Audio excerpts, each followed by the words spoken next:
Welcome back to Behind the Bold, and it's time for the Fuddruckers one-on-one with my former teammate, good friend, Malcom Floyd. Malc, you've been in the NFL now for 12 years, all with the San Diego Chargers. You came in as a free agent.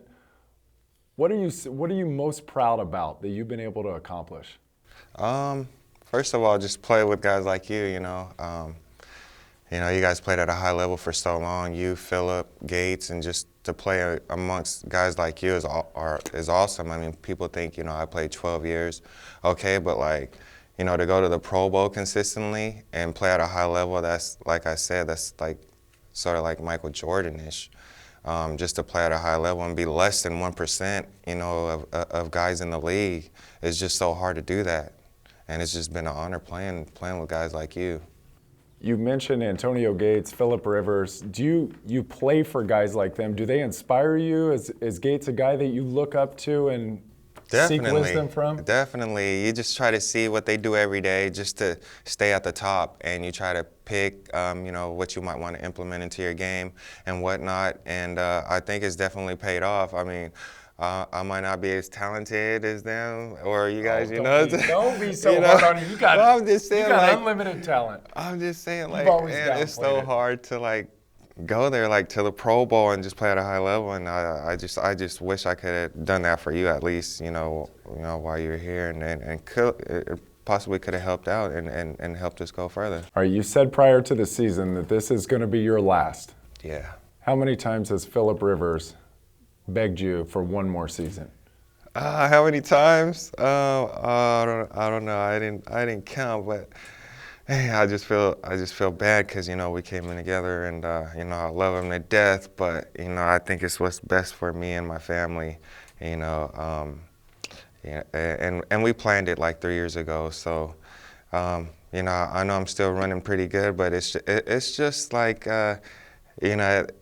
the game takes a toll on you, and when you go home, it takes a lot away from you and the family, just trying to recoup and get ready for the next day. So it's just what's best for me and the family.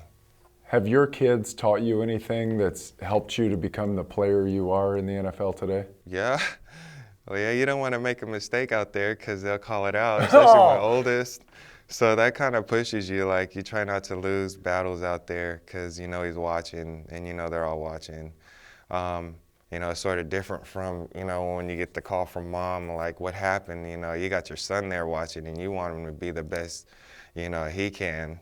And you don't want him to see your failures, so you want to keep that bar as high as you can and not let him, see you fail. My God, I'm sure he's so incredibly proud of you just that you're on the field. Yeah. So you talk to your kids, you teach your kids, but you got a lot of youth in this locker room. Mm-hmm. What kind of message do you deliver to the wide receiver room, to the young guys after a tough loss against the Minnesota Vikings? Man, you said it before when you spoke to us a couple of years ago. Just to stay in your routine. You can't let anything sidetrack you. You just got to stay in your routine, do what you've been doing every day.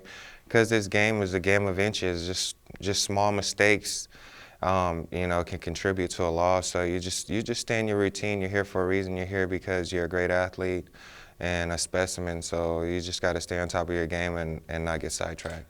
You talk about staying in your routine. How does this team gain more discipline? We're looking at penalties that are setting the offense back or setting the special teams back or allowing the opposing offense to stay on the field. What do you do to instill discipline? We just need to step up and just be accountable. We got leaders on the team that need to step in, at certain times when there's times like that, and just let guys know. And it's sort of like when you have a kid, you got to sort of discipline them if they're doing something wrong. So I think that needs to carry over to the locker room. What's this offense have to do to consistently perform at its talent level? As a whole, we just need to execute the game plan, and just be ready for the unknown. Like I said before, you get ready all week preparing for a certain scheme, a certain coverage that the defense is giving you, but then all of a sudden they give you something else. And so, we just got to be ready for that. when that time comes. And, for me, you just got to keep improving, watch the film and improve on, my mistakes and just move forward. What does Philip Rivers mean to you? He means the world. I'm very blessed to have him. Best quarterback in the league, like I've been saying, and we just got to be there for him. You know how it is playing with him. He's such a competitor. Oh, yes. You know how competitive he is, and you better be on the same page and just playing up to that high level like he is, and just be ready for any check he might make. You might not be ready for what he might do at the line. Like he might bring back something he did last year and give you that signal, and you just have to be ready, and you just can't mess up and go out there and execute that play. He's got high expectations of you.